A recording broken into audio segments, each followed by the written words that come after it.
И едноставно долго време прво само наблюдував, гледав што влегува дома, што не излегува или што излегува, на што ги трошиме парите, што ни е навистина неопходно, што не ни е толку потребно, односно без што можеме и нормално многу гледав што се доаѓа во некаква амбалажа и што може да се замени. Мене ми беше најинтересно, покрај тие некои навики што ќе ти ги споделам што ми текнуваат, е дека во суштина се изненадив без колку работи можам. Една од најважните работи што ги научив, не само за ова, туку генерално за се, е дека кога ги форсираш работите и кога одиш во крајност, тогаш таа не може да биде на долг рок одржливо. Ти можеш да живееш можеби во овој дух 2-3 месеца, пола година, меѓутоа ако сакаш навиките стварно да ти траат и да бидат одржливи, тогаш стварно не можеш да очекуваш перфекционизам.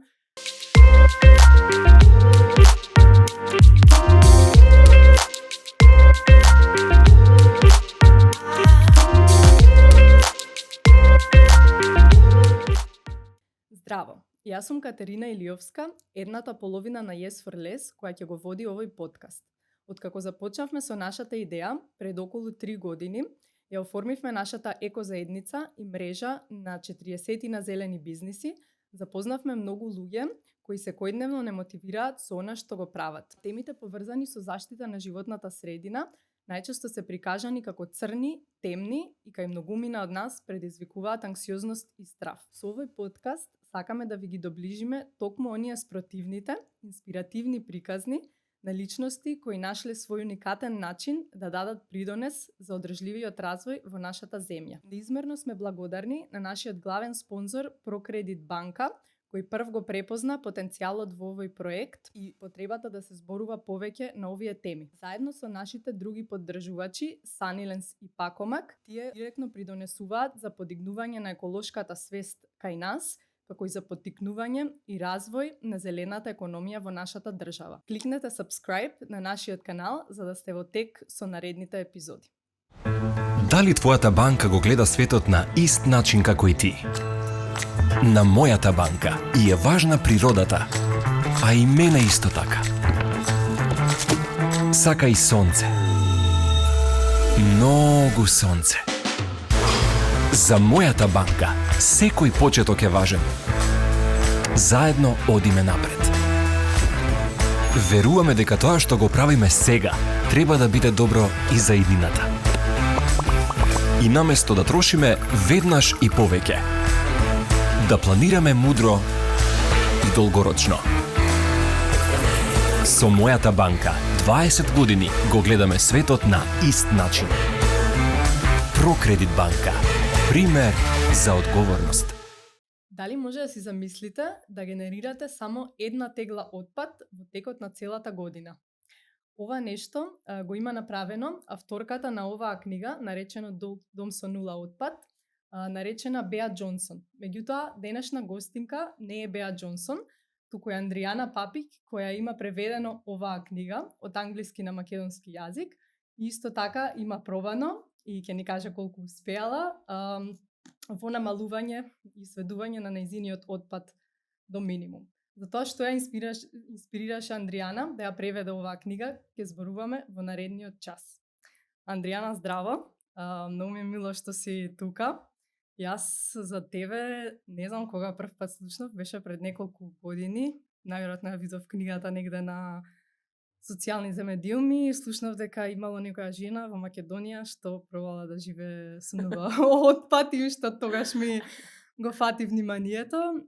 Мене Сара инаку ми ја има купено книгава на подарок и мислам можно да беше дури пред да знам за тебе. И баш ете се израдував кога видов дека стигнала и до Македонија. И потоа исто имав гледано едно твое предавање кој беше неколку епизоди за овие и слични теми и конечно лани во октомври имавме шанса да се запознаеме и во живо на нашиот базар на еколошки бизниси и баш ми е мило што ќе си помуабетиме денес бидејќи знам нешто врска со твојата инспирација и како си стигнала да ја преведеш книгата, меѓутоа не знам многу детали, така што ќе ми биде сигурно интересно, а и на гледачите. Фала ти, Ката. и за поканата и за оваа супер можност. Самиот привод на книгата ми отвори некои сосема нови можности, ама снимање подкаст уште не сум правела, така да беше ми е драго што еве денес ќе можеме на малку подолго да си поразговарам. Супер. Кажи ми како најпрво книгата стигна во твоите раце и како се случи да ја преведеш? Да, Знам тоа беше голема тема, меѓутоа еве почи од негде па да, ќе следат пробам повеќе на кратко да прашања. објаснам. Така, значи јас имам една другарка Викторија која што живее во Франција. Ние сме колишки уште од факултет, заедно студиравме преведување на француски и англиски јазик.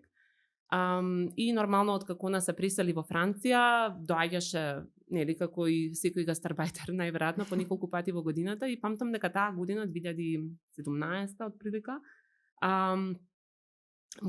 може би дури и порано беше, ми ја даде и не само што ми ја даде, туку на таа тогашна средба не пристана да зборува за тоа.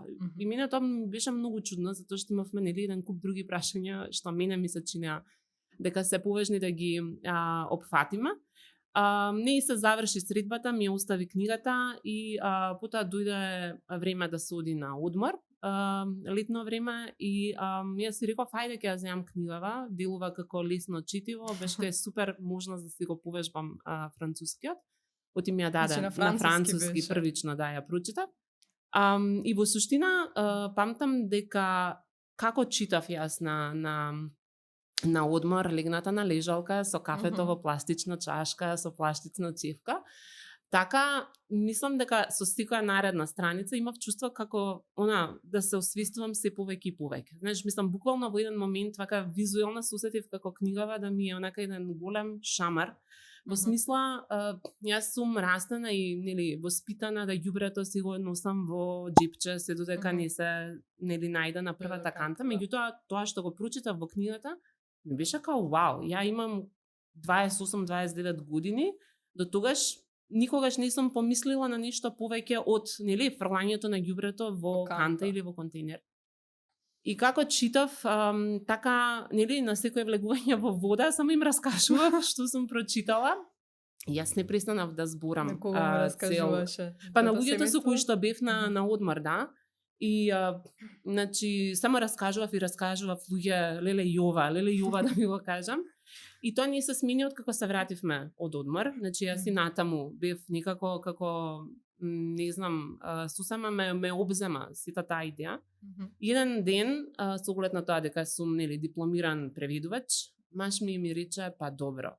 Малце ми здосади да те слушам, што велиш ти да преведеш оваа книга, ќе си го вежбаш нели преведувањето, ете ќе ја направиш подостапна за сите нас, не само да ни раскажуваш и да ни интерпретираш, туку сами да си прочитаат тие. И во суштина просто неверојатно ми е и од денешна перспектива дека толку ми беше доволно за да нели засукам ракави и да ја преведам на македонски. Уште повеќе што тогаш бев по прв пат мајка, прилично, значи млада во сето тоа искуство, ама ете некако решив дека ќе бидам мајка, ќе преведувам книга и така некако го истиравме целиот тој процес, да.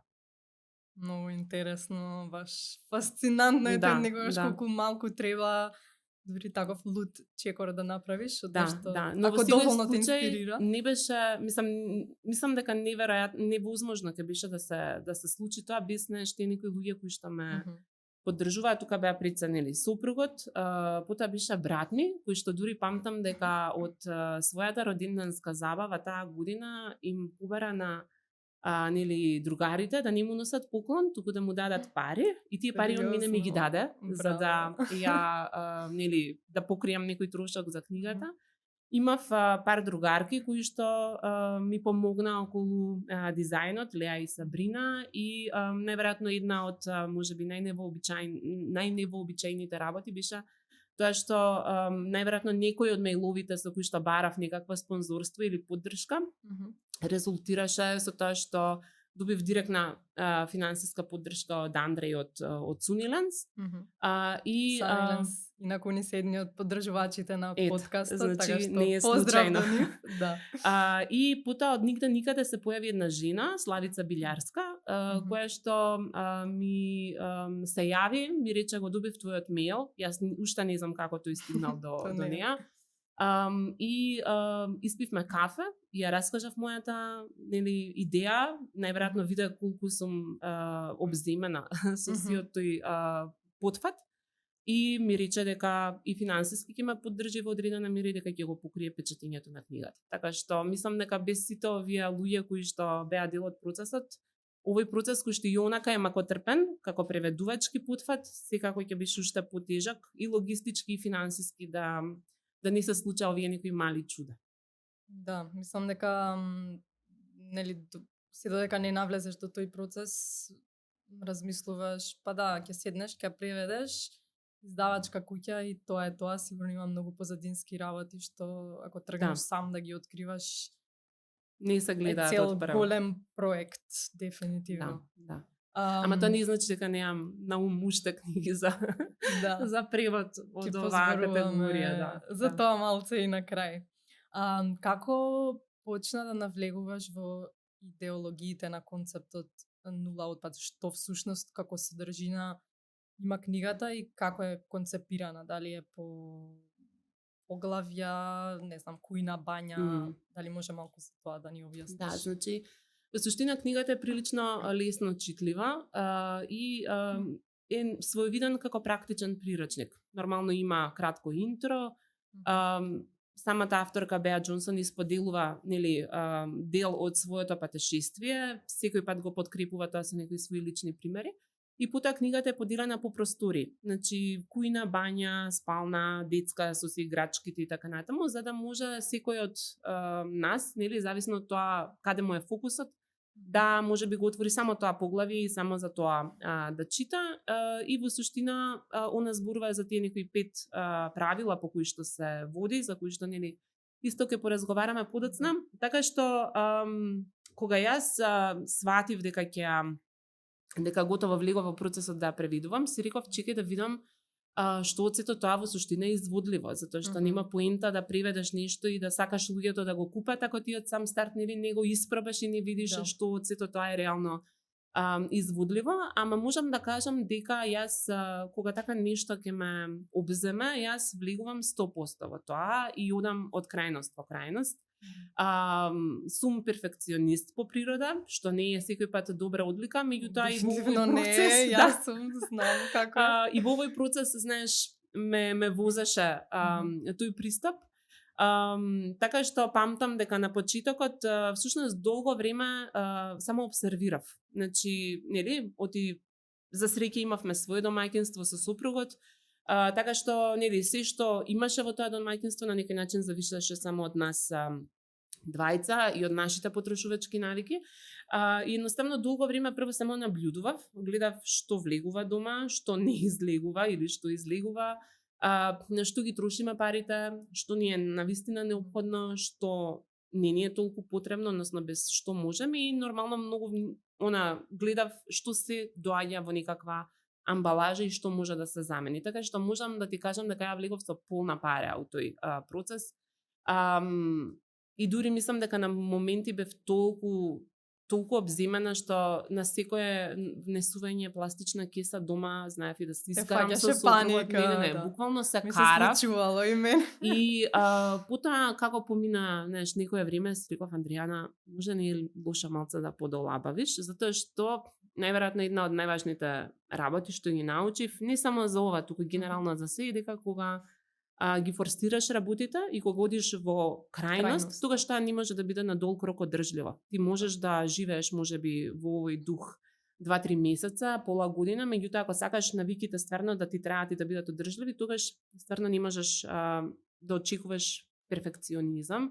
Така што сега со дистанца од неколку години од тој период, дефинитивно не сум истиот перфекционист и сум малку полабава за некои работи. Потолерантна и кон самата себе. Пред се кон самата себе, затоа што мислам дека, ако нешто можеш да смениш, тоа си прво самиот ти, и тогаш стандардот што си го поставуваме за самиот себе може да биде многу Највисок. висок. И на крајот на криштата ти си тој кој што ќе биде задоволен или изфрустриран со нешто, а нели секој пат треба да ја бараме златната средина, па така и за ова. Да. Со кои навики почна, односно дали ти текнува, кои беа првите навики, кои откако стана свесна, рече, добро, ајде, веќе сум доволно свесна до одреден степен и сега веќе ќе почнам нешто да менувам и да применувам во пракса. Да, она што мене ми беше најинтересно, покрај тие некои навики што ќе ти ги споделам што ми текнуваат, е дека во суштина јас се изненадив без колку работи можам. Знаеш, јас, например, не сум човек што се шминка. Речи си, мислам за многу ретки, да кажам, посебни прилики. Меѓутоа, сватив дека и во делот на козметиката има работи кои што едноставно не ми требаат. Па така на крај завршив со, знаеш, некоја крема, нормална паста и така натаму, ама генерално таму можеби ми беше најлесниот начин да прво елиминирам работи. И тоа мислам дека ми беше као за почеток неочекувано, дека едноставно не е прашањето дали треба да избегнам амбалажата или некога од нештото, можам без проблем да се откажам затоа што стварно не ми додава каква било суштинска вредност на животот. Најверојатно една од најпрвите навики кои што ги развив повторно благодарение на истава другарка Вики, е менструалната чашка. Она мислам дека првата ми ја донесе исто од Париз, тогаш кај нас тоа не ни постоеше како муабет, а камоли како нели производ. Сега Вики тоа го има. Јас имам слична приказна другарка тука од Македонија, што има братучетка во Хрватска. Ја препорачала, почнала да користи, па јас почнав да користам, па јас убедив уште 5-6 другарки и така домино ефектот се распространува. Да. Така да мислам дека тоа беше и можеби оние канчињата од Цунеленс, затоа што нели со целиот процес на барање спонзори за книгата во суштина се запознав и со Андреј, ми објасни целата нели филозофија околу нивниот бизнис и си реков ајде да нели тоа барем ништо не бара дополнително, така да почнавме и со тоа и мислам дека тоа беа вака можеби меѓу првите и секако еден најголем предизвик во тоа време ми беше да пазарам со своји торби и со своји садови, нели да ги избегнам пластичните кеси. И тоа мислам дека можеби баш ми требаше долго време, не за јас да се научам да ги носам торбите со мене и садовите, туку да се научам да се носам со погледите и коментарите на луѓето кај што сакав да пазарам. Тоа ми беше следното прашање. Односно, што ти беше најтешкото кога почна да ги менуваш навиките и каква беше реакцијата на другите? Знам, јас сум имала искуства со продавачи кога ти им викаш не треба кеса, ама чекај да не истече, а ти веќе имаш искалкулирано дека си спремен на ризикот дури да истече, дека ќе си окей со тоа. И ама некако треба да им објасниш зашто воопшто не го имаат тој концепт во главата. Си мислат, не знам што си мислат, немам прашано, сега некојаш треба да прашам, ама некојаш сум као ај добро, нема врска, некојаш као ќе се запнам, па какво беше твоето искуство? Затоа што сепак се во ова нели е поврзано со нашите потрошувачки навики и комуницираш ти со други луѓе, не можеш сам да го правиш тоа. Да. Па во суштина слично е моето искуство. Знаеш, памтам дека например, едно време додека купувавме совоместното, сега веќе и тоа многу ретко се случува, да не речам мич. Никако не можев да ја објаснам на жената која што работеше во маркетот дека нели може директно да ми го стави во пластичната кутија што ја носам, дека не мора во она хартија што е пластифицирана да ми го пакува или на неа да го сече. Сум се расправала, сум се обидувала да бидам нели и толерантна и љубезна и асертивно да ги кажам работите, не секој пат ми успевало и во суштина нешто тука никаде почнав да сваќам дека морам и ја да го сменам својот пристап. Знаеш, дека едноставно луѓето се научени така како што се научени, нели по дефолт да ја повлече пластичната кеса за да ти ги стави намирниците во неа. Така што сум наидувала, се разбира, на коментари, дури например и во пекари, кај што лебот викаш да ти го стават во платнена торба. Тоа е чудно. Не е чудно само за луѓето што чекаат на ред со тебе, туку и за самите продавачки. И мислам дека знаеш тоа така на некое ниво ме погаѓаше, затоа што нели прави да се осеќаш различно, али затоа мислам дека кога нешто правиш, мора многу силно да веруваш во тоа што го правиш, за да не те поколебаат и околу тебе, затоа што е многу лесно да потпаднеш под тие релативизирања, особено на пример од потесното семејство. Знаеш, многу често добивав коментари од типот најде сега ти ќе го спасиш светот, ако не ја земеш кесава, или зошто сега во раце го носиш ова, и ти си као, па добро, ја го носам, нели? Што се мачиш душата. Да. Ама на некој начин мислам дека тоа се сведува на меѓусебно почитување, нели на одлуките што ги носиме. Да, ти си одлучил нешто така. И почитувај го, која што те памтам дека беа имаше напишано не се обидуваме да ги убедиме, нели кои ќе ни речат дека нели се приврзаници на одредена религија, тоа не го преиспитуваш, туку го почитуваш исто и на одреден начин на исхрана, кога ти речам дека не јадам ова или она. Јас не би требало да се обидувам да те убедам во спротивното или да го релативизирам тоа, треба да го почитувам, тоа ти е твоја одлука. И некако така мислам дека е со ова, нели? Мислам, многу е тешко, ама кога веќе ќе им објасниш на луѓето, би требало нели да го прифатат како такво и навистина да се потрудат да нели не ти ги тестираат границите секој пат. Така што на моменти да сум се наоѓала во такви ситуации, денеска многу подобро се снаоѓам, значи дури терам на хумор, знаеш, тоа е едноставно ама и што повеќе постои тоа има помалку чудно и на продавачите, затоа што нели кога ќе се појави прво ко секоја промена, што е ова сега, што ми бара, што бара овој од мене. Меѓутоа, пример, мене ми се случувало, ако одам во некоја иста продавница, ме запамтуваат, оваа со торбава што доаѓа. Да, мене на пазар истото ми се случува. Да, и сега самото тоа што они гледаат дека има човек што се решил и секој пат така доаѓа, пак на некој ќе му кликне нешто во умот, чекај зошто овој го прави ова, дали има друг начин да се направи, и може потоа кога некој друг ќе го праша, не сакам кеса, ќе рече добро, нема да почне да се бунтува. Така е. Има на пример со некои луѓе со кои што од почеток најнормално течела, нели, она двунасочната комуникација. Мислам, беше сега нели кога пазариме на пример на Буњаковец, има еден Димитар, кај кој што јас мислам дека 5 години пазарам и никој пат не ми направил проблем кога ќе му го дадам турбулето во кој треба да ми измери граф или леќа или урис или што и да. Така уствари живееле нашите баби и дедовци. Мене ми е чудно што е толку чудно кога нашите родители живееле во тоа време, а некако не знам, многу брзо нели се смени се и се заборави и тоа што добро било порано сега ме чудно на многу луѓе. Да, јас памтам бев средношколка кога татко ми го фрлаше ѓубрето од канта директно во контејнер. Значи, тогаш не се користеа и тоа е во мојот животен век не се користеа кеси за ѓубре. Мислам, ние можеме да полемизираме дали е тоа добро или лошо, ама генерално, значи има некои навики што и самите сме ги посведочиле и во рок од една деценија драстично се менуваат и веќе е незамисливо ти да го фрлиш ѓубрето, нели, ќе делуваш како да си невоспитан или како било. Али мислам дека една од најтешките работи, сознанија до кои што дојдов, можеби не на самиот почеток, туку малку подоцна, е тоа дека колку и да се трудиш, во суштина не можеш да стигнеш до таа една тегла. Затоа што тоа оди рака под рака со многу привилегии. Тоа значи дека ти прво треба да го имаш времето и ресурсите да можеш да се бавиш со ова прашање. Тоа значи дека треба да имаш редовни приходи, кров над глава, знаеш да не се бавиш со екзистенцијални проблеми, а тоа за жал претпоставам поголемиот дел од луѓето Македонија сакале не ќе го имаме. И мислам дека знаеш едноставно со тек на време сватив дека нормално се едуцирав, значи ова ми беше само како некоја стартна точка, дека ова е системско прашање, ова е системски проблем.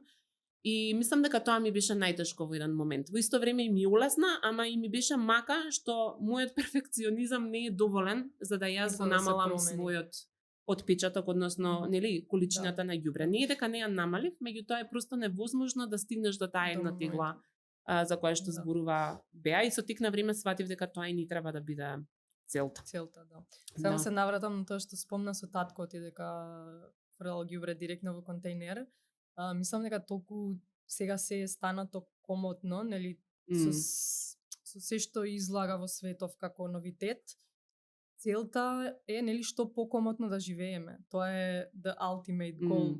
Онака, нели, ако може да не поместиш, само да се помести, луѓето ќе платат за тоа, затоа што нели, не сакаш да направиш напор, сакаш да чуваш енергија за, не знам, да излезеш со пријателите или било што друго.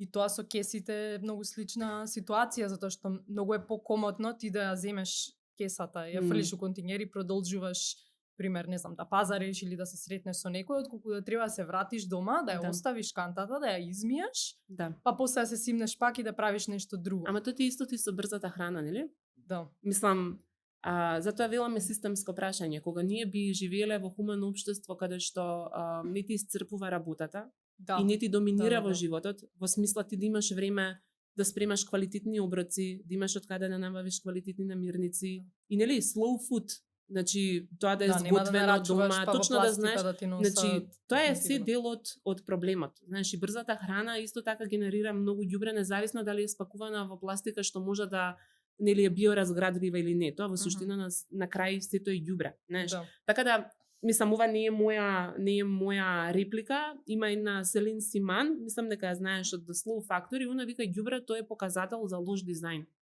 И тоа е последица на капиталистичкиот систем. Значи ние тоа, само сакаме да не биде комотно, нели да биде за една употреба, да не се замараме, иако нашите, еве татко ми, кој што да кажеме сега е 70 и нешто години, он имал многу поодржливи и неговото домаќинство со семејството тогаш имало многу поодржливи навики од колку што ние имаме сега. И знаеш, кај него ми е многу интересно, или кај нели еве родителиве, како тој шифт толку лесно се случува. Како ти си живеел на еден начин и тогаш одеднаш ти станува најнормално да имаш 500 кеси дома. Мислам, они буквално имаат еден сандак со кеси, кате, и едно време ги дипла и ја бев као, што правите? Викам, на што го губите времето? И после сватив дека окей, не е така лошо, ти барем ги реупотребуваат, знаеш. Ама самиот факт торби од да, тоа е најверојатно една од попаметните работи, ама торби онака фешн, значи јас сега си ги носам баш со плетка, со бои, со се, ама ете,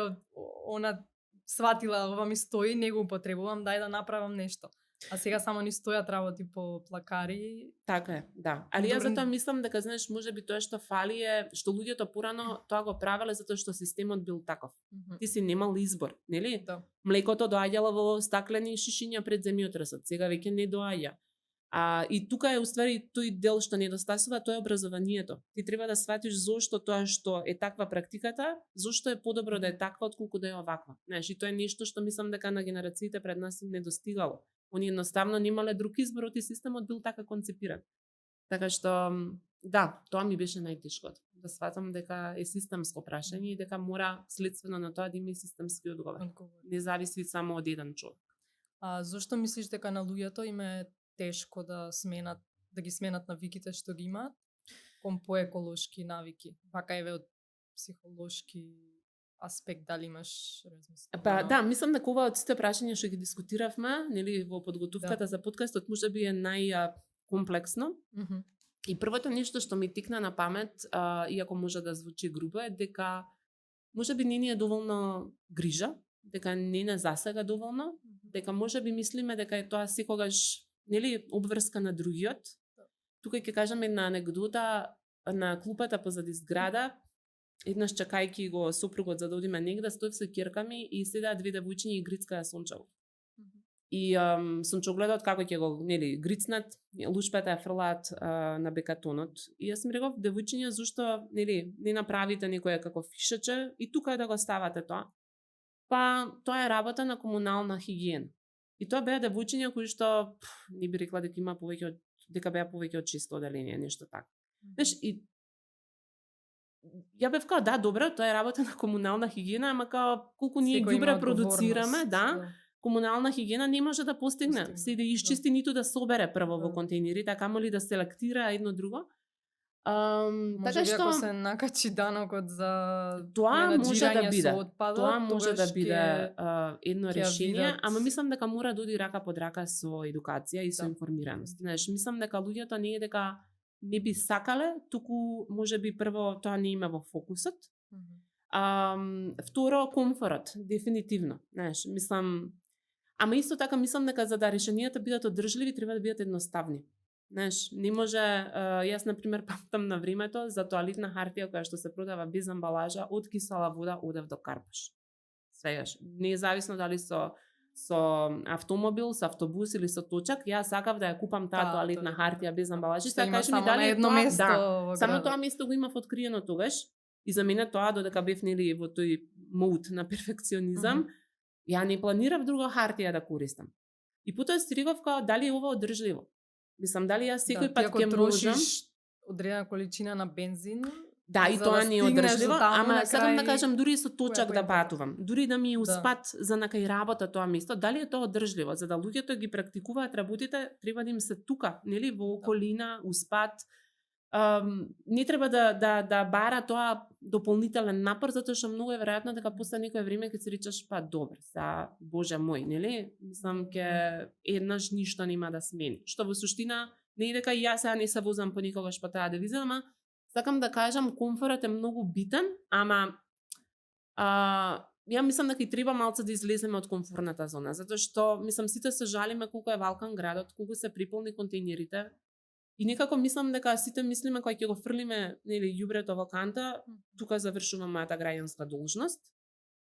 И сега што ќе прави комунална и зошто ни се толкави депониите не е мој проблем. А во суштина и тоа како е, затоа што во немала рака парите кои што се плаќаат за камионите на комунална да возат по 100 пати до депонија се буџетски пари, знаеш, ако ништо друго. Ами генерално, знаеш, мислам дека ѓубрето е само одлика на нашите потрошувачки навики. Знаеш, и затоа многу ми е смешно кога луѓето ќе речат леле, види, го извадиле ѓубрето од контейнер, или не знам кучињата го расфрлале, па тоа е само последицата. Ти треба да го видиш кој е коренот, нели, на проблемот, зошто воопшто има прво толку ѓубре во контейнерите. Знаеш, и нормално дека потрошувачот тука има улога, ама како што реков, да, и тоа претходно што спомна пример со дизајнот, сега секој пат кога се враќам тука, онака баш наблюдувам дали, нели, зошто има ѓубре и не е само дека сето ѓубре што го гледаме на земја некој го фрлил, него овие што се старите метални контейнери, тие се отворени. Ако ѓубрето не се собере на време, го лета ветер и има ѓубре не затоа што некој фрлил на земја, него затоа што дизајнот на контейнерот не е добар. Ова мислам е цела наука сега во циркуларна економија, циркуларен дизајн, односно еколошки дизајн, што уствари помага на сето тоа што го правиме да не е така бесполезно. Да, ама на пример, знаеш, и со компостирањето. Као тоа е многу едноставен чикор како ние драстично да го намалиме, нели, количеството на отпад што го фрламе на домаќински отпад. Нема системско решение. Џабе јас ако сама компостирам и се мачам, нели, во домашни услови тоа да го направам во стан, кога нема системско решение. А тоа како може не само да го намали количеството, туку и смрдеата што излегува од контейнерите. Затоа што кога се меша, нели, органски со неоргански, всушност таму произлегува целата целата непријатна мирис. Во Барселона селектирам органски отпад. Кантата со органски отпад е таа што ја празнам на секој 2-3 дена. Тоа е најголемиот дел од отпадот. Се друго е, не знам, пример пластика, не знам, еднаш неделно хартија на 2 недели. Најголемиот дел е органскиот. Инаку сакав да се надоврзам на нешто што кажа претходно. За навиките, зашто е тешко да се сменат. Јас од тоа што имам читано и истражувано на темава, еколошките навики не се ништо поразлично од било која навика. Значи, исто како што на луѓето им е тешко да почнат да одат во теретана или да вежбаат, нели, за да го променат својот изглед, исто така тешко е да се применат еколошки навики, затоа што, нели, ако почнеш тоа, како што кажа, треба прво да ти е лесно, односно да почнеш со нешто многу мало и нели да се повтори таму не знам колку пати. Баш ја читав книгата Атомски навики, вика за една навика да ти влезе во умот и да ти биде како нешто нормално, да не треба да мислиш дека треба да го направиш, треба да го правиш, не знам колку беше, 6 дена поред. И сега ти ако се треба нели на почеток да се потсеќаш, чекај, торба пред да излезам да пазарам, еднаш ќе заборавиш, еднаш нема да заборавиш, ама сега сум дојдена до момент кај што ми е ко добро утро. Така е. Излагам и Да. знам дека треба да ја земам торбата, меѓутоа како што кажат треба малце напор да се направи, барем нели Треба да помислиш воља. Знаеш, треба волја и треба можеби затоа исто ќе зборуваме, знаеш, да малце можеби видиш дека не има и други придобивки. Знаеш, не е само сам не дека зачувувањето на животната средина е мала придобивка, има и некои други. Кои што не можеш да ги искусиш ако не промениш нешто во секој ден. Не, мислам, јас не очекувам дека секој како и за секоја друга тема или те интересира или не те интересира, не може едноставно сите да ги интересира животната средина, иако според мене треба.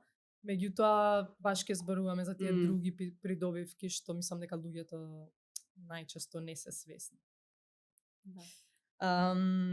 Сакав да те прашам за водењето на нула отпад во Македонија, односно во Скопје ти живееш. Дали сметаш дека има алтернативи за пазарење, особено пред 5-6 години кога ти почна со овој начин на живот? И дали сега гледаш, пример, некоја разлика, дали сега има повеќе опции? Па види, вашиот базар покажа дека и тоа како пораснал пазарот на најразлични продукти, алтернативи, нели? На алтернативи. И добро е да постојат тие алтернативи. Знаеш, јас кога почнава во суштина можеби имаше Сунилens, беа да кажам едно многу битно решение. Имаше уште еден или два мали бизниса кои што нудеа козметички производи. И отприлика тоа беше тоа. Мислам, не можам да се сетам сега дека имаше кој знае што, ама дека можеш да менуваш навики, тоа дефинитивно можеше и тогаш, а сега уште повеќе. Јас на пример пазарот ми е топ еден место каде што одам, затоа што таму буквално се е рефус. Мислам, знаете, многу често велат као рефусните продукти пак доаѓаат спакувани во нешто, али сепак со самото тоа што ќе ги купиш без дополнителна кеса или да не се спакувани повторно и така натаму, сепак се намалува ѓубрето што ти како поединец го правиш. Така што пазарот и тие некои пилјарчиња каде што на пример имам откриено дека не знам сирењето можам да го купам во свој сад или нели некои суви овошја дека исто можеш да ги купиш без или маслинки. Со тоа што знаеш овде исто има еден парадокс. Ти на пример можеш маслинките да ги купиш во тегло, на пример ако сакаш во сад што за херметички се затвора, ама можеш на пример и во кеса. Ама поинтата на нула отпад е да, знаеш, ја реупотребуваш таа кеса се додека не се скине, а не да ја фрлиш после првото или второто користење. Така што има опции, на пример сега како што расте пазарот нели на подобри алтернативи, во суштина се трудам секој пат кога ми треба нешто да ги поддржам и тие нели помали бизнеси, затоа што мене лично стварно ме радува тоа, ама исто така мислам дека таа нивна пасија е многу слична со мојата пасија што имав кога ја приведов книгата. Така да некако ми е драго кога нели со купување на производ ти поддржуваш остварување на нечи друг сон, кој што е добар за сите во суштина. Има бизниси од делот тие што ги имаме на нашата платформа што нудат повратна амбалажа. Тоа е супер. Тоа е супер, самиот бизнис и нели како всушност функционира е дека добиваш попуст за следната нарачка. Значи е win-win ситуација за сите. Они не треба да даваат пари за друга амбалажа, ти добиваш попуст. Нели обично се жалиме дека, мислам не се жалиме, така е дека еколошките производи се поскапи. Барем малку помош, мислам и 50 денари и 100 е зашто да не, ако може да го добиеш. Тоа е неверојатно другиот, можеби, слично како со веганската исхрана, нели, дека се мисли дека е тоа поскапо. И тоа во суштина многу зависи. Јас би рекла дека одговорот е можеби тука некаде помеѓу, знаеш, и да и не. Затоа што она што кај мене ми се допаѓа многу за нула отпад е тоа што не идејата се што консумираш и се што трошиш само да го замениш со еколошки навики. Туку прво да ги преиспиташ моменталните навики, да видиш што тие навики прво можеш скроз да напуштиш, да престанеш да купуваш. Например, јас омекнувач заалишта немам купено со години и не планирам никогаш повторно да користам. И сега за сметка на тој омекнувач, ти можеш да си дозволиш да купиш, например, поскапа крема, која што е направена од овие локални мали бизнеси, а која што, нели, си сватила дека ти годи на кожата или, нели, што и да е придобивката што ја. Така да, некои продукти се може би поскапи од оние што ги наоѓаме во маркет, но кога вие ќе ги елиминирате тие работи кои што во суштина не ви се потребни, меѓу другото и затоа што може би имаат лош состав или нели содржат состојки кои што и можда не се најдобри за да се пере со нив бебешка облека, тогаш ви остануваат пари за да може би купите помал број на многу поквалитетни производи. Знаеш, и втората работа е што во денешниот систем ние сме навикнати работите да се поевтини, ама забораваме дека кога работите се најчесто поевтини, тоа многу значи дека некој во тој ланец, нели, на производство не е добро платен, не е доволно платен. Баш за ова имавме објава го видов, на да, Инстаграм. ја видов и тоа е тоа. Тоа не се реалните цени. Значи, така реалните цени се оние на еколошките производи, меѓутоа самото тоа што нели производите пример што се направени од пластика, пластиката има многу ниска цена, затоа што се уште нема регулација за колку нафта може да се ископува. Нормално дека дуре таква ситуацијата ќе бидат поевтини. Меѓутоа кога тука ќе се вброи оној момент на колку ископувањето на нафта има влијание врз животната средина, тие производи може да бидат дури и поскапи од еколошките производи. Само што да, ама тоа никој не го поима, нели? Кога ние влегуваме да купиме нешто, никој не размислува каков е ланецот на производство. И оно што е многу важно, никој не размислува ни што ќе се случи со тој производ откако ќе престане да го користи.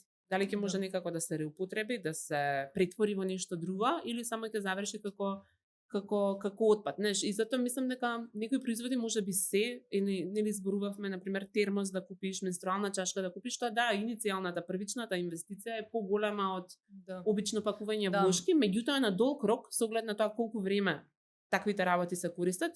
Кога вие ќе си направите некоја нели проста математика, излегува дека не само што се поевтини, туку се и поздрави за вас и поздрави за целата средина. Така што примерот баш со некаде помеѓу е, нели, со менструалната чашка секогаш го користам затоа што е колку е таму, не знам, 1500-2000 денари, тие пари за влошки ќе ги дадеш во една година, а менструалната чашка трае од 5 до 10 години. Така. Значи ти си во заштеда голема заштеда и нели може да се прават такви калкулации со сите производи, пример ова што го кажа за мекнувачот, мене ми се случува со шампон за коса, значи користам шампон за коса поквалитетен што е поконцентриран, онака буквално капче треба да ставиш, не да истураш, со самото тоа ти трае подолго и исто така не користам кондишенер. Значи ако е добар шампонот, тебе не ти треба, нели, освен кондишенер има, не знам, капки за коса,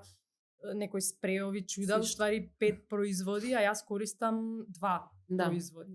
Така што дефинитивно, нели, треба се седне да се разгледа кои се опциите, да се проба и пак доаѓаме на тоа дека треба да имаш волја или да пробаш едно нешто па да имаш корист од тоа. Еве пример, не знам, шампонов и што е убаво, значи наместо идам на патување, наместо да носам 5 шишенца, носам едно шише. Кој не би го сакал тоа? Мислам, и да не се замараш да се ова ми се потроши па треба купам, него купуваш еден производ и тој ти служи за се. Меѓутоа исто баш читав за средствата за хигиена и чистење.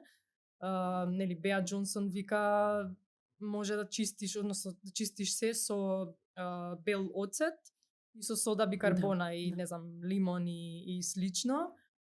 Вика компаниите тоа што ни го сервираат е дека за секоја површина ти треба различно, нели, за да отстраниш мрснотија, за дрво, за стакло, за не знам што, и отвараш плакари, имаш онака 10 средства за чистење, што не знаеш што е разликата меѓу нив, само се во различна боја и мислиш дека ти треба, а всушност не ти треба. Јас исто се прифрлив скроз на оцет и сода бикарбона и на пример не ми е сега воопшто мака што сода бикарбоната морам да ја купам, нели, спакувана.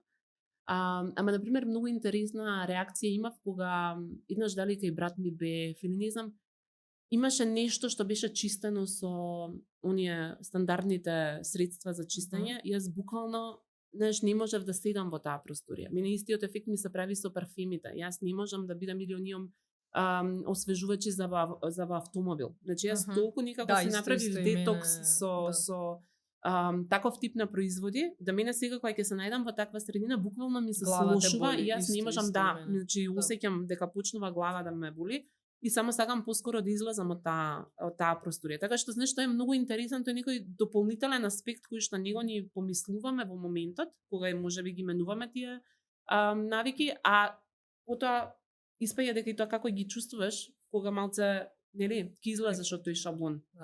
Конкретно за парфемов, сега пред еден месец бев во Индија, бев во едно место каде што продава етерични масла и беше преубаво искуство.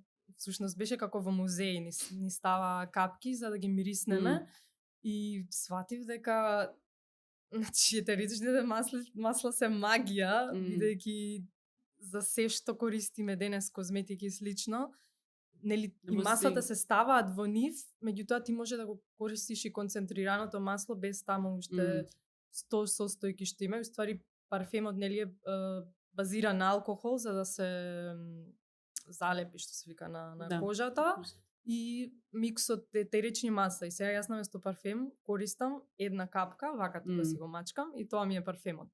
Ама кога ќе видиш нели едно шишенце од 5 милилитри, примере, не знам, 2000 денари и тебе ти звучи скапо, а во парфемов од 100 милилитри има уште помалце, има, не знам, ако ова е 15-2000 денари, тука имаш 5, а 100 евра кошта парфемов, се друго е алкохол.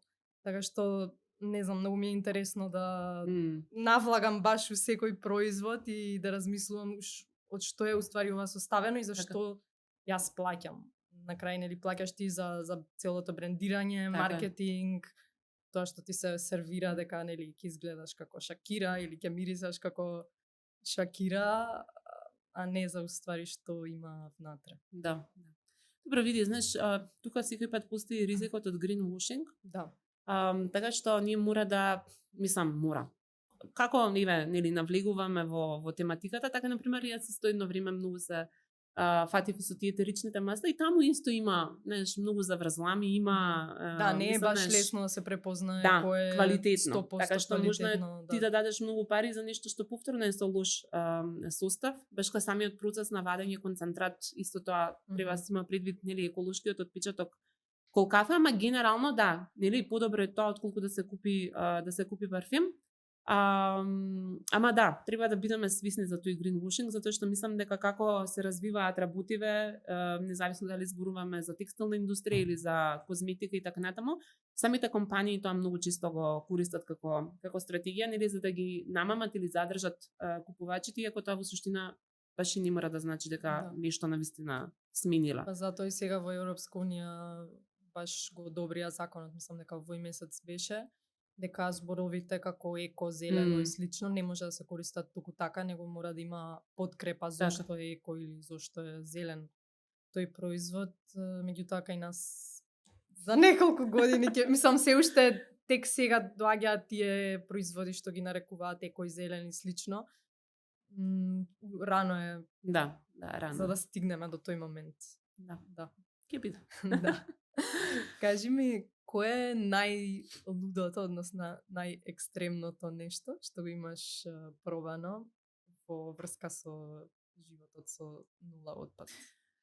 Па мислам дека вака од денешна дистанца тоа што ја приведов книгата е нешто што, на пример, денес не знам дали би го направила. Значи тоа вака просто свикам неверојатно јас колку сум била заслепена и внесена во сето тоа. Да до толку сите околу мене сум ги, нели, ставила на истиот воз. Така да мислам дека тоа е можеби вака најлудот. Знаеш, се друго некако ми било надпревар со самата себе и тест за тоа колку верувам во таа навика или не верувам, знаеш. Исто на пример памтам. Извини, тоа е, јас го гледам како подобрување на себе си, исто кој што, нели, сега гледаме курсеви, идеме на, не знам, психолог, на различни начини учиме за себе, така и ова ти се спознаваш себе си преку тоа што пробуваш навидум невозможни работи на почеток и тоа те мотивира уште повеќе да истражуваш на одредена тема, за било која тема што истражуваш. Да, кај нула отпад мене, извини, тоа ми беше многу интересно како една навика кога ќе смениш, потоа како, знаеш, си викаш, ова не е толку тешко, одиме на нешто друго. Знаеш, малце заразно делуваше целиот тој процес и само бараш нови предизвици, што друго можеш да елиминираш, да намалиш или Да, ако се навикнеш на едно, тоа ти е како совладано и после бараш нов предизвик. Да.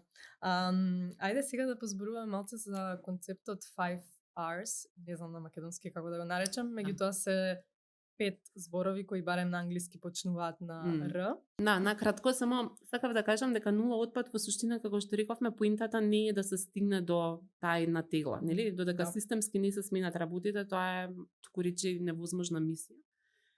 Ама е на некој начин своевидно константно тежнење, да се намали, нели, количеството на ѓубре кое што го правиме, какво и ѓубре или отпад да е во прашање. Тие 5 R's во суштина се refuse, reduce, reuse, recycle and rot, или на македонски јас ги преведов не прифаќај, намали, пренамени, рециклирај и направи компост. Значи рециклирањето е дури четвртиот чекор. Да. Во суштина, за мене лично, може би и до ден денес најтежок чекор останува одбивањето, односно неприфаќањето, и тоа е многу тесно поврзано со нашиот менталитет. Култура, да. Кога нешто вам ви даваат, особено ако е подарок кој што ви го купиле или нешто што ги потсетило на вас, па многу сакаат да ви го дадат, а на вас може би не ви се допаѓа или со новиот мајндсет сваќате дека не ви треба, дека буквално ништо нема да ви донесе освен уште една работа за која што треба да мислите. Тогаш е тешко да речете не, благодарам, да едноставно нели го вратите кај праќачот. Тоа е полесно кога на пример на улица ве сретнуваат и ви даваат флаер и вие можете да речете не фала, затоа што тој флаер веднаш завршува во... Тоа се случува толку махинално што не знам, мене не помислуваме. Откако ќе го земам сум као Да, тој уште потешко кога даваат производ, знаеш, нели кафе или шампон или омекнувач или нешто. Мене ми е потешко кога станува збор за човек што го знам, нели? Особено па ако се подароци за децата, тука ми е тешко да ја направам таа граница, да ја поставам. Али во суштина тоа е многу битен и затоа и ставен како прв чекор, затоа што кога вие велите не, автоматски тоа не може да влезе кај вас дома. Значи, ако тоа го гледаме како некоја средина врз која вие, да кажеме, имате контрол. Следниот чекор е да се намали се што можеме да намалиме. Значи, не знам, наместо да имаме 10 пара патики, да имаме 2, наместо да имаме, не знам, перници декоративни, да имаме една или да не имаме ни една. Кујна или 10 играчки, тенџериња. да, или... исто. Пример, многу интересен пример ми е моментот со kitchen gadgets на македонски. Да, уреди за во кујна. Да. Во Шпанија имат цели продавници само со такви помагала за во кујна и толку се бескорисни, затоа што имаш, не знам, едно нешто за сецкање на морков, друго нешто за сецкање на цвекла, а ние цел живот сме користеле едно рендеш, сецкаш се. Да. И всушност капитализмот ти налага производи, односно ти ја ствара таа потреба да ме ова ти треба за сецкање моркови. И сега ти ако сакаш моркови ќе си речеш ова нели ми треба, сакам да го купам. И може покомотно на вистина, меѓутоа ти пак треба се навикнеш да го користиш. Јас знам кога сум имала такви специфични производи, сега ми текне, не знам, ке рендам морков, нема ни да ми текне дека го имам тоа. Пак ќе си го земам ова што сум го користела цело време. Многу интересно што таквите производи се пласираат со маркетингот дека вие така ќе заштитите време. Да. Знаеш, а ти од старт го губиш времето да идеш да го купиш. Да. Па ако е на батерии, треба батерии да имаш, па треба струја може да трошиш, знаеш, а имаш обичен нож, обично ренда кој што од памти век, нели, сме си ги користеле. Многу интересно дека решенијата во суштина се многу прости. А од друга страна, некако, знаеш, капитализмот како да создава проблеми кои што реално не се проблеми, за да тоа што го нуди, ние го сватиме како решение. Ова мене многу ќе ми помогне во суштина. А ти не си го имал. Не си го имал тоа како проблем, нели? Никој пат не би ти ни текнало на тие работи да не си ја видел можеби рекламата. Така да и овој чекор на намалување на работите што веќе ги имаме, на пример, мене огромен предизвик ми се играчките на децата. Знаете, мислам дури она развојно стручњаците велат дека колку помалку играчки има детето, толку е добро за неговиот развој, многу е поверојатно дека всушност ќе си игра со тие играчки, Да. оти кога има преголем избор се парализира како и сите Креативноста ќе нас. му се зголеми затоа Да. што ќе треба му текнуваат, еве јас пример памтам, правев куќи за барбеки од стиропори, од кутии што стануваат. И ако има и не знам, ќе земеш нешто, ќе најдеш дома, па ајде се ова ми Така е е. кревет. Да. Тоа само да, тоа е да, креативност, да, ако така ти е. се имаш сервирано. Да, следниот чекор е да се пренамени. Значи, нели, работите кои што ги имаме дома или да ги пренамениме или да ги реупотребуваме. Најдобар пример за тоа се овие, нели, блатнени торби или, не знам, торбулиња ако направите за, не знам, од стара завеса или од стари се што може материјали. Подолго да се Јас, например, едно време со онаква со шиша, наместо сукало, шиша користев, затоа што така некако ми беше. Мислам, има многу интересни работи, како? Стаклено шише. Стаклено шише, да. Мислам, тоа реално не може така да ти се скрши, а го имаш веќе за нешто друго. Така што има на секој чеко работи кои што можеме да ги пренаменуваме, само треба малце поинаку да почнеме да гледаме на работите. И дури сега доаѓа рециклирањето, и на крај нели е компостирањето, односно селектирањето на органскиот отпад и негово претворање во нешто попаметно. И рециклирањето во суштина нели кај нас е засега понудено како единствено решение за отпадот. Повторна одговорноста се става на плеките на потрошувачот, односно на поединецот. Например, greenwashing за мене лично е и делот со стави ги шишињата и ќе добиеш нели ваучер или поени, тоа повторно има еден консумеристички предзнак, нели? Сите тие поени кои што ти ги добиваш се повторно за пак некаде да трошиш, што на некој начин не држи во тој луп на континуирано потрошување и трошење на услуги и добра кои што можеби од сам старт не ни биле ни потребни. Али во суштина проблемот со рециклирањето е тоа што статистиката покажува дека на светско ниво тоа не функционира. Исклучително мал број на работи се рециклираат, дури во земји каде што се рециклира, се собира доволно количина, потоа тоа што ќе се успее да се рециклира е многу помал. Така е. Плюс и самите материјали до некаде услабуваат дали ќе може или нема да може да се рециклира. Вие реално хартијата, пластиката не можете бескрајно да ги рециклирате. Тие имаат неколку пати може во нешто да се претворат и конечно од нив добивате еден продукт кој што веќе понатаму не може да се рециклира, така што нели поентата е да се намали потрошувачката на се. Да, па затоа што нема опција тоа да се рециклира. Да. Не, и мене исто многу ми е поразително тоа што се што некогаш било произведено како пластика и што нели сме го фрлиле, се уште некаде постои. Мислам, каде постои? Тоа се најчесто нели земјите кои што сакаме да ги нарекуваме дека се нели земји неразвиени, а во суштина се тоа земји пребогати со ресурси кои што само континуирано се експлоатирани. Некаде завршува најверојатно на дното на океаните. Знаеш, многу е тоа интересно. Или на пример сега скоро гледав еден краток документарец за сите оние сателити кои што одат во вселената, има некоја точка во Пацификот каде што се насочуваат да паднат, каде што нема многу жив свет, каде што нема населени места, што значи дека тој своевиден наш прогрес, нели, истражувањето на вселената повторно завршува со отпад кој што си лежи некаде таму далеку во океаните.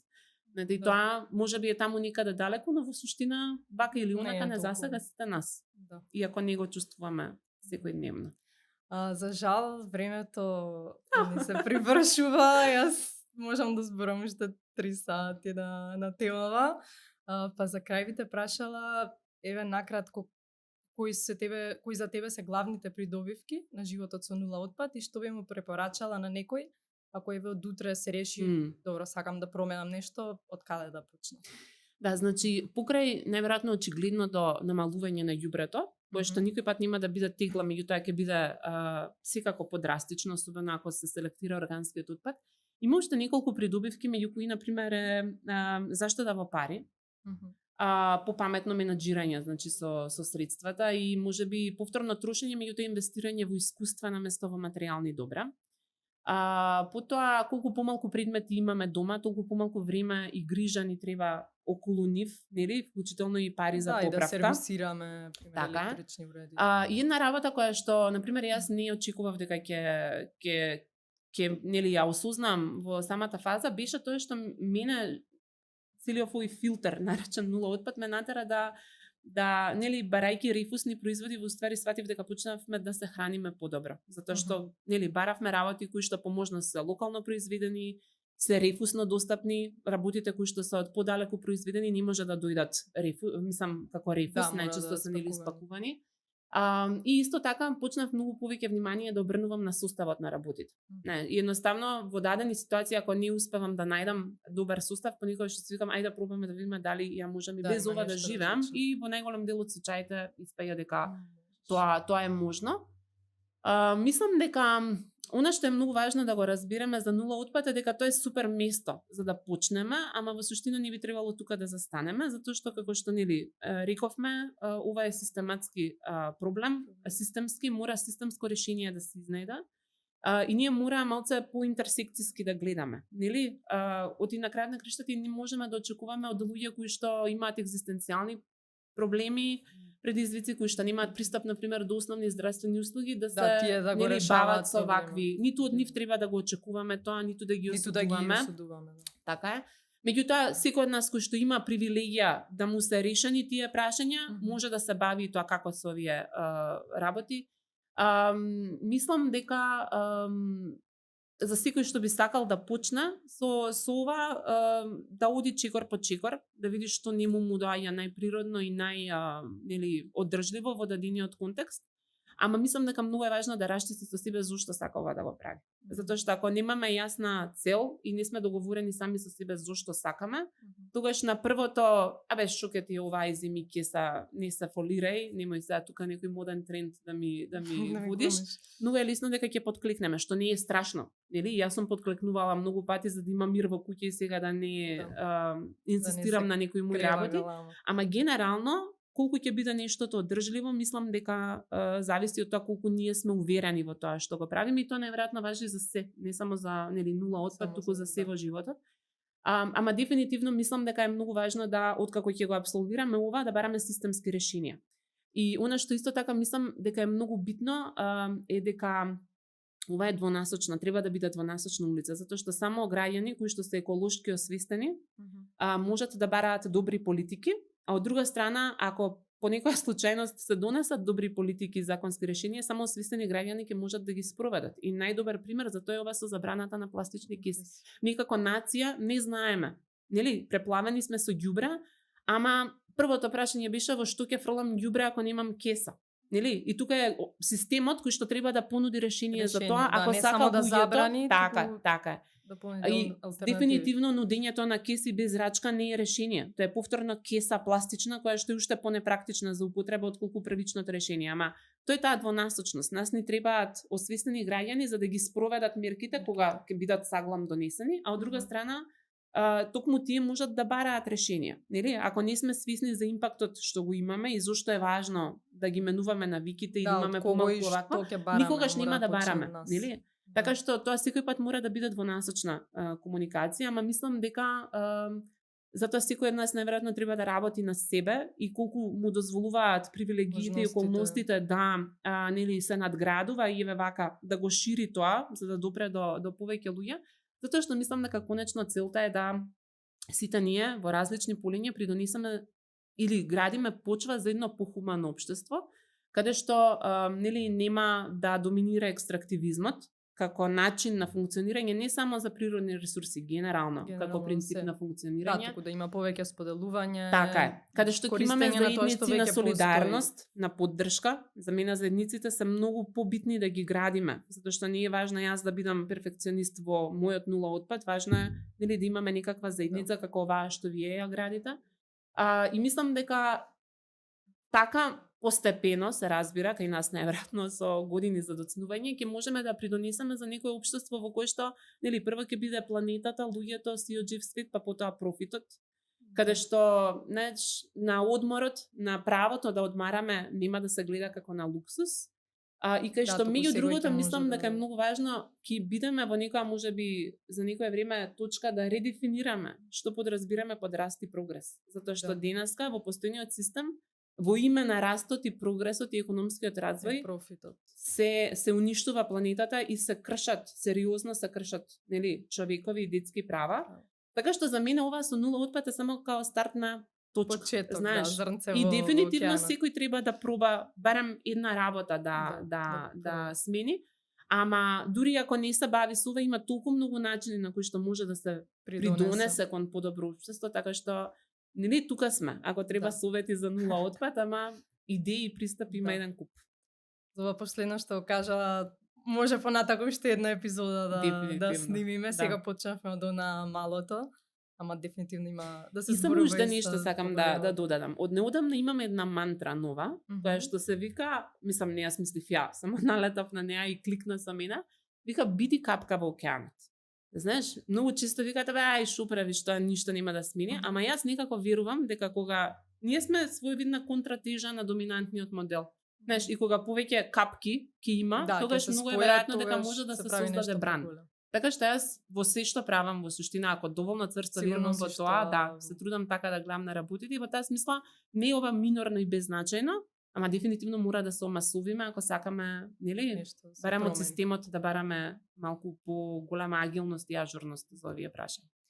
Андријана, фала ти многу за денешното гостување. Многу ми беше драго што го сподели твоето искуство и ставови со нас, мислам со мене и со публиката. И се надевам дека ќе имам пак можност да зборуваме за сите овие теми кои што се спомнаа тука. Фала ти многу. Ептено ужива.